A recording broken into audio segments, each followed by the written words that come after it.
آپ کو یہ معلوم ہونا چاہیے کہ آج یہ جو دن ہے یہ کون سا دن ہے، کیونکہ آج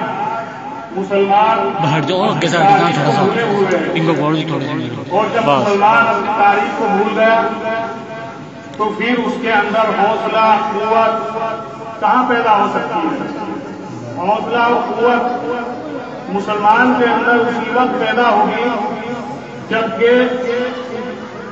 مسلمان کو اپنی تاریخ کا علم ہو۔ تو یہ جو دن ہے 15 اگست جس کو ہم کہتے ہیں یہ یوم آزادی ہے، یعنی آزادی کا دن۔ اور آزادی کیسی یہ بھی ہمیں معلوم ہونا چاہیے، کیونکہ یہاں اسلام کے سب سے بڑے دشمن جس کو آج ہم انگریز کے نام سے یاد کرتے ہیں اس کی حکومت قائم ہوئی، اور اس کی حکومت آنے کے بعد سب سے پہلے انگریز کی جو نظر تھی وہ علماء کرام کے اوپر اور مدارس اسلامیہ کے اوپر تھی کہ اگر دنیا کے اندر دین کی بات پہنچنے کا سلسلہ اگر کوئی ہے تو مدارس اسلامیہ اور علماء کرام ہے۔ سب سے پہلے ان کو یعنی مدارس کو یا علماء کرام کو ختم کیا جائے، اور پھر جو جاہل عوام ہیں ان کے اوپر قابو پانا تمہارے لیے آسان ہو جائے گا۔ تو یہاں ہندوستان کے اندر تقریباً 200 سال تک اس انگریز کی حکومت رہی کہ جس نے ہم کو آپس میں لڑا کر یعنی ہندو اور مسلمانوں کو آپس میں لڑا کر یہاں حکومت قائم کی، اور اپنا جو اس کا ایک ارادہ تھا اس کے اندر وہ کامیاب ہوتا ہوا چلا گیا۔ لیکن یاد رکھو کہ سب سے پہلے ان کے خلاف جو آواز اٹھانے والا شخص تھے یعنی انگریزوں کے خلاف جو سب سے پہلے ہندوستان کے اندر آواز اٹھائی وہ نواب سراج جو بنگال کا رہنے والا ہے، اس نے 1756 میں 1756 عیسوی میں اس انگریز کے خلاف کہ جس کے ناپاک ارادوں سے یہ ہندوستان مسلمانوں کی جھولی سے نکلا اور اس ہندوستان کے اندر ہر ایک انسان غلامیت کی زندگی گزار رہا تھا، تو اس کے خلاف آواز اٹھانے والا سب سے پہلا جو شخص ہے وہ سراج الدولہ جو بنگال کا رہنے والا ہے وہ ہے۔ یہ 1756 کی بات ہے۔ اس کے بعد میں یہ سلسلہ چلتا رہا، انگریز کی عیاری اور مکاری صرف سب سے زیادہ جو تھی وہ مسلمانوں کی طرف تھی اس وقت، کیونکہ انہیں علم تھا کہ ہم نے ہندوستان کے اندر جو حکومت چھینی ہے، ہندوستان کے اندر جو ہم نے حکومت لی ہے وہ مسلمانوں سے لی ہے، اور جس سے کوئی چیز چھینی جائے گی تو وہ ظاہر سی بات ہے کہ وہ اس کا دشمن بنے گا۔ تو مسلمان کے اوپر سب سے زیادہ نگاہ اس انگریز کی تھی۔ اب اس کے بعد میں میسور کے اندر سلطان ٹیپو نام کا شخص پیدا ہوتا ہے 1756 سے بعد میں۔ تو پھر اس شخص کے اندر اس مرد مجاہد کے اندر یہ طلب پیدا ہوئی کہ اگر آپس میں یہ انگریز مسلمانوں کو ہندوؤں کو لڑاتے رہے اور یہ آندھی چلتی رہی کہ آپس میں لڑتے رہے، کیونکہ ان کا ایک نعرہ تھا کہ آپس میں ان کو لڑاؤ اور ان کو آپس میں بھڑاؤ اور ان کے اوپر حکومت کرو، تو ان کے دل کے اندر سلطان ٹیپو کے دل کے اندر یہ جذبہ پیدا ہوا کہ اس ہندوستان کو انگریزوں کی غلامیت سے نکال کر اسی درجے پہ لانا چاہیے کہ جس درجے میں پہلے تھا۔ تو میرے محترم دوستوں اور بزرگوں، اب انگریز کے دماغ کے اندر سب سے بڑی آگ اور سب سے بڑی چٹان پتھر کی جو اس وقت ثابت ہوئی وہ سلطان ٹیپو ان کی نظروں میں تھا کہ اسی طریقے سے اگر یہ چٹان ختم ہو جائے تو پھر ہم اپنے ارادوں کے اندر کامیاب ہو سکتے ہیں۔ لیکن سلطان ٹیپو نے کہہ دیا تھا کہ 100 سالہ گیدڑ کی زندگی سے مجھ کو شیر کی ایک دن کی زندگی بہتر ہے، یعنی میں ان کے سامنے جھک نہیں سکتا۔ میں نے اپنے دل کے اندر جو ایک ارادہ لیا ہے، میں نے اپنے دل کے اندر جو ایک جذبہ لیا ہے غلامیت سے ان ہندوستان والوں کو نکالنے کا، وہ میں اس میں ہمت نہیں ہاروں گا اور کرتا رہوں گا۔ لیکن تقدیر کا لکھا پورا ہوتا ہے وہ مل نہیں سکتا۔ اپنوں کی غداری کی وجہ سے، یعنی اپنوں نے ہی غداری کی، ادھر جنوبی ہند کے جو عمرا اور جو امیر لوگ تھے، بڑے لوگ تھے، جو انگریزوں کے چاپلوس تھے، جو انگریزوں کے ایجنٹ تھے، انہوں نے غداری کر کے سلطان ٹیپو کو شہید کرایا اور 1799 میں سلطان ٹیپو شہید ہوئے۔ لیکن میرے محترم دوستوں اور بزرگوں، یہ آزادی کا جذبہ کہ جس کو آج ہم یوم اگست 15 اگست کے نام سے مناتے ہیں، یہ جذبہ ہندوستان کے عوام کے اندر آ چکا تھا، ہندوؤں کے اندر بھی آ چکا تھا، مسلمانوں کے اندر بھی آ چکا تھا، اور وہ جو ایک دوری انگریزوں نے آپس میں لڑا کر رکھی تھی وہ بھی آہستہ آہستہ دور ہوتی چلی گئی، اور مسلمان اور ہندو ایک جگہ اکٹھے ہو کر انگریز کے مقابلے پر آئے۔ اس کے بعد میرے محترم دوستوں، اپنی تاریخ یاد رکھیے کہ پھر انگریزوں کا جو مقابلہ کرنے والے ہیں 1799 سے بعد میں وہ سید احمد شہید اور سید اسماعیل شہید، یہ دو بالاکوٹ کے میدان میں انگریزوں سے مقابلہ کرنے والے ہیں،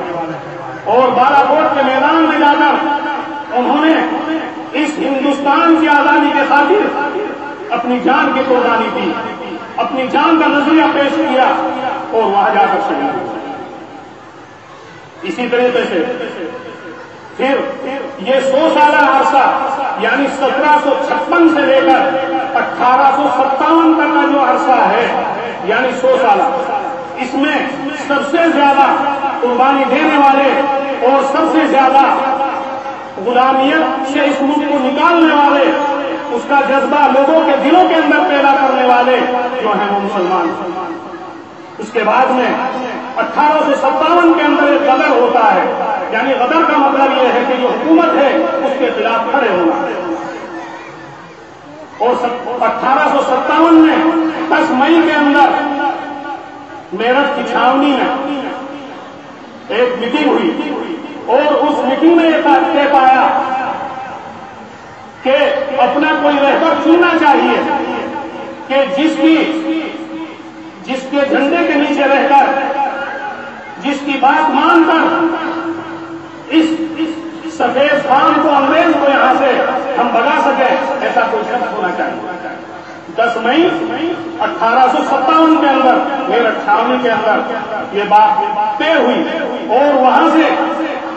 ایک قافلہ کہ جس میں ہندو بھی تھے، مسلمان بھی تھے، سب اکٹھے ہو کر دہلی پہنچے، اور دہلی پہنچ کر وہاں ظفر شاہ بادشاہ جو تھا اس کو انہوں نے اپنا امیر اور اپنا رہبر بنایا، اور پھر اس انگریز کے خلاف مورچہ قائم کیا، اور پھر انگریز کے خلاف وہ اپنے جان اور مال کی قربان دینے کے لیے تیار تھے۔ لیکن میرے محترم دوستوں اور بزرگوں، وہ ظفر شاہ بادشاہ کہ جس کی نگرانی میں یہ قافلہ پہنچا، انگریز کو جب اس کا علم ہوا کہ اس طریقے سے ایک مہار اور ایک جنگی قافلہ تمہارے خلاف کھڑا ہو چکا ہے، تو اب سب سے پہلے اس نے ظفر شاہ بادشاہ کو یہاں سے گرا وطن کیا اور یہاں سے اس کو برما پہنچایا، اور اخیر میں یہ ہوا کہ جو ان کے لڑکے تھے، صاحبزادے تھے، ان کے قتل کر کے ان کی گردنوں کو اڑا کر اور ان کے چہروں کو ایک پراگ میں رکھ کر ظفر شاہ کے سامنے پیش کیا۔ یعنی ان انگریزوں نے اس ہندوستان کو اپنے قبضے میں رکھنے کے لیے جتنی بھی ان کی کوششیں ہو سکتی تھی، جس لائن سے بھی ہو سکتی تھی، چاہے وہ علماء کرام کی لائن سے ہو، ادھر سے بند کرنے کی کوشش کی، چاہے وہ سیاسی میدان میں جو لوگ آنے والے ہیں اس لائن سے ہو، ادھر سے انہوں نے بند کرنے کی کوشش کی، اور بادشاہ کے صاحبزادوں کو قتل کر کے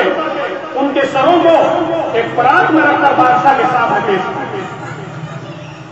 اور بادشاہ نے اپنے آپ کو صبر و تحمل میں لا کر یہ کہا کہ نوجوان بچوں کی یہی پہچان ہوتی ہے کہ وہ اپنے ملک کی خاطر اپنی جان کو قربان کر کے باپ کے سامنے اسی طرح پیش کرتے ہیں۔ تو میرے محترم دوستوں اور بزرگوں، یہ ہندوستان کے اندر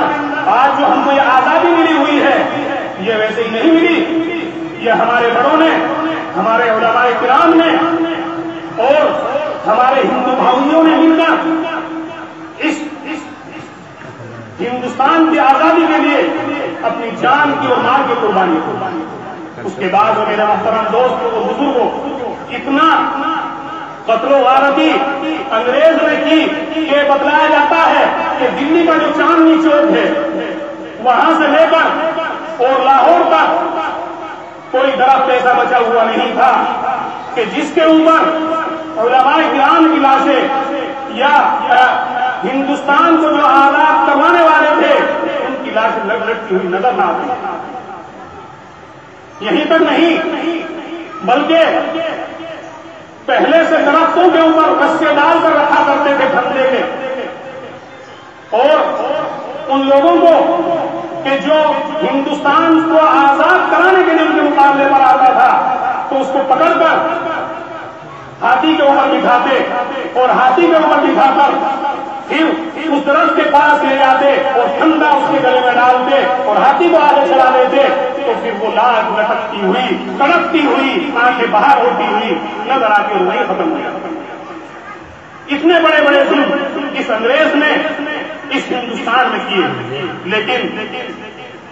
میرے محترم دوستوں اور بزرگوں، ہمارے بڑوں نے ان کے سامنے نہیں گئے، ہمت نہیں آ رہی، بلکہ جس طریقے سے بھی انہوں نے ان کو اپنی بات سے یہ کہلوانا چاہا کہ جس ملک کی آزادی کے لیے تم فتوا دے رہے ہو یا جس ملک کی آزادی کے لیے تم کوششیں کر رہے ہو اس بات کو تم واپس لے لو، ہم تم کو چھوڑ دیں گے، لیکن وہ اپنی بات سے نہیں، اپنی جان کو بھی قربان کر دیا تو مال کو قربان کر دیا،